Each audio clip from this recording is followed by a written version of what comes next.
Afin de renforcer leur expertise, les syndicats d'énergie normands, le SDEC Énergie, le Siège 27, le SDEM 50, le TE 61 et le SDE 76 se sont réunis sous une bannière commune, le Territoire d'énergie Normandie.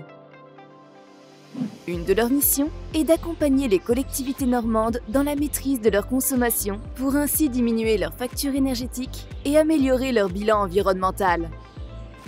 Cet accompagnement, appelé aussi Conseil en énergie partagée, proposé par l'ensemble des syndicats, comprend 6 étapes. Étape 1. Analyse du besoin. Sur demande, le conseiller du syndicat prend contact avec la collectivité afin d'analyser ses besoins et définir des objectifs partagés. Étape 2. Élaboration du bilan énergétique. Le conseiller recueille ensuite l'ensemble des consommations énergétiques des 3 dernières années, lui permettant ainsi d'élaborer le bilan énergétique global du patrimoine de la collectivité, mais aussi de façon détaillée, bâtiment par bâtiment. L'éventuelle mise à disposition de la collectivité d'un logiciel de gestion énergétique permet d'automatiser la mesure et de relever des données de consommation. Étape 3. Réalisation du diagnostic. Après collecte des données, le conseiller réalise un audit des consommations. Il identifie ainsi les sites les plus énergivores, se présentant un fort potentiel d'économie d'énergie ou encore ceux pouvant être équipés d'installations d'énergie renouvelable.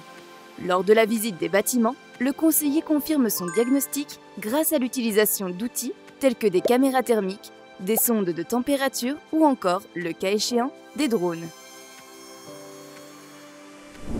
Étape 4. Programmation. Le conseiller, avec la collectivité, fixe ensuite le calendrier des mesures à prendre et des travaux à réaliser. Un accompagnement peut être proposé pour aider à la constitution des dossiers de demande de financement et à l'atteinte des objectifs du décret tertiaire. Étape 5. La réalisation des travaux. Sur certains territoires, en toute indépendance, le conseiller accompagne la collectivité en phase chantier et vérifie la conformité des travaux d'efficacité énergétique réalisés. Étape 6. L'après-travaux. Après travaux, le conseiller s'assure par des mesures régulières que les objectifs affichés ont bien été atteints et que les utilisateurs adoptent les bonnes pratiques. 5 syndicats normands réunis pour la transition énergétique. En cas de besoin, n'hésitez pas à contacter votre syndicat départemental.